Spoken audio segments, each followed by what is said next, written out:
talk about this. Good morning. We got a great turnout. This is wonderful. What are you guys looking to accomplish by taking space at the Mega Mixer? Just anyone want to throw something out why you're coming? Business. Who said that? Getting business. How are you going to do it? Oh, I have my notes. Ah, okay. I have a plan. Well, good. I hope you learned something from Mike and Barbara on that one too. A trade show is about increasing your visibility, and ultimately it's about getting business. It's about increasing your revenue. A trade show is a part of your overall marketing strategy and it's part of your branding strategy, and how you look and how you act and how you present yourself really reflects on your image for the company and how people perceive you. So what I'm here to talk about is creating some displays. There's a lot of different options. Some are pretty inexpensive, some can be a little more costly. None of them are out of the world. So as you go through this, think of if you're doing tabletops, if you're doing 10-foot shows, what your audience is, and it'll give you some different things to chew on. Go ahead, Marc. All right. You've all probably walked through a trade show. You walk through, you scan people, you look left and right. If it doesn't catch your eye, you're gone. I know I've walked tons of shows in my life, and something's got to really grab me, or I'm looking for something specific. Otherwise, people are just going to walk right past you. So what you have to do is create different ways to stand out. Graphics, obviously, is a great way to grab attention, and a lot of what a trade show is going to be graphically based. There's a lot of different ways that you can accomplish it. An inexpensive way is a banner. Now, by the way, you see my stuff set up here. It's not just shameless promotion. Part of it is to show you what things look like live. None of what I did here is expensive, because I'm cheap. So graphics is one way to do it. All right. Sometimes you can use 3 different banners like this in multiple different ways. If you have a story like that, you can put 3 together. You can also then separate them. If you give talks to certain groups, but you have one banner that's more appropriate for that talk, you can keep it with you for that talk and just put it up on the side. So you can mix and match them to use them for different situations. Click. All right.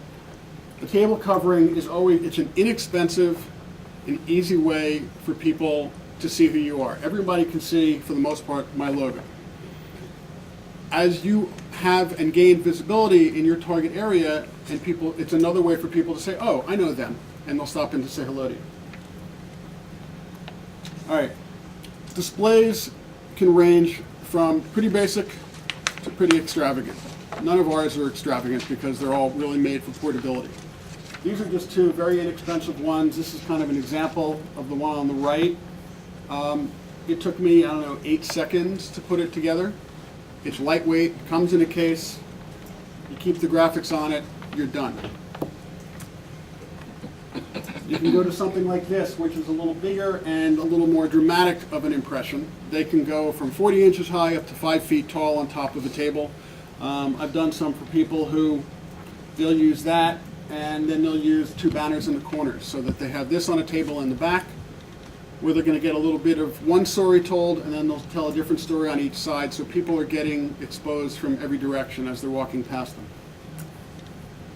Again, if you go to a larger type of a show where it's actually a booth and you have a 10-foot space where people are really being inundated and everyone's doing a display, then there are different ways that you can create different looks that will catch people's eyes. It all goes back to how you catch people's eyes and the story that you're telling on it.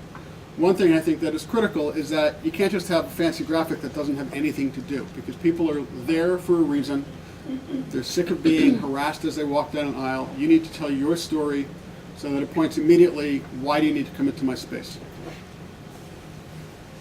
A lot of you are going to bring literature. One of the things that I say, do not bring photocopies. Don't bring something that's not going to make you look good. So if you're going to print something, put it on some kind of a brochure stock. You can go on to, there's obviously local printers who work with you. There's overnight sources. Do it nicely. Make it presentable and professional. Go back. Don't just throw it on a table, though. All right, if you're going to have a lot of brochures or catalogs or stuff you want to hand out, get a nice brochure holder so that it will leave your table space clean and you're going to look a little bit more organized. Yes? Previous slide, you had a lot of, a couple of them had lights. What's the significance of lights? Is it just a greater attention getter? Yeah, it's not an attention getter, but it can highlight and spotlight a little bit on your display, and particularly it depends on the location. I don't know if you've ever done a show at the Javits Center. It's like the death of light in there. So if you can bring your own lights, it makes it a little bit better. Yes? This is my first year exhibiting, Okay. and do I get the impression that the table's in the back and therefore you would be in front of the table, in other words, not sitting behind the table, based on what I see? If you have a display like this, absolutely. To the side, to the front, and I actually spoke with Ebony before the show. You have a pretty small space at the show. 6 foot wide table, elbow room as they call it on the sides, and 2 chairs behind you. Right. If you want to get rid of your chairs, the goal of it is you cannot take up your neighbor's space. That's like an etiquette no-no. So you can get rid of the chairs if you're comfortable standing for 4 or 5 hours, and just push your table back a little bit if you want a little bit of standing room. Or this place is set up so that there's plenty of room for you to just stand in the aisle too. But I mean, the way you have that, the example would be, of course, where you're standing in front. Absolutely. Obviously, Right. not sitting behind the sign. Correct. So the choice is yours. Yeah. Put the sign there or sit behind. Well, yeah, if you're going to have that, if you sit behind, you're going to be very lonely. Yeah, exactly. Unless you have the spotlight on you from behind. Okay. Marc, can I ask you? Is there a way to have a sign above you? Like, what if you just want your company name? You can't hang a banner. Okay. I saw somebody last year who had this very interesting construction where he had this all framed out and it was like a homemade type of thing, so he had his sign in the back. It's a little bit difficult. I've been looking for something like that. I haven't come across anything that's good that effectively gives you that type of concept, but Right. 6 feet tall and horizontally. But it seems like if there was like a tall easel with it. I haven't come across that one yet. Yes? If the place is very crowded and there's only elbow room from your table to the next table next to you, then that means that you can't really put that kind of side banner, right? A lot of people put them behind their space. I did last year at the show. I wasn't necessarily expecting to. But because you're not really on top of people, there's enough room as people are talking to you. So if you do something like this and you design it, the table's only 29 inches tall usually. Okay, this goes up to almost 7 feet.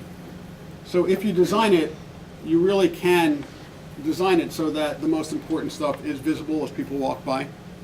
It is a little bit of a challenge at a show like this. Yes? How many exhibitors do we expect this year? 1,300 exhibitors? No, 200, I'm sorry. 1,300 attendees, right? 200 exhibitors? 200 is a goal. Usually 220.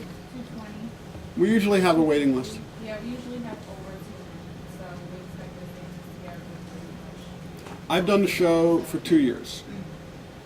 Having never really, I kind of moved my business more up into Westchester in the beginning of '07. And this was really, the Mega Mix was my entree into Westchester, and the attendance was great, the reception was great.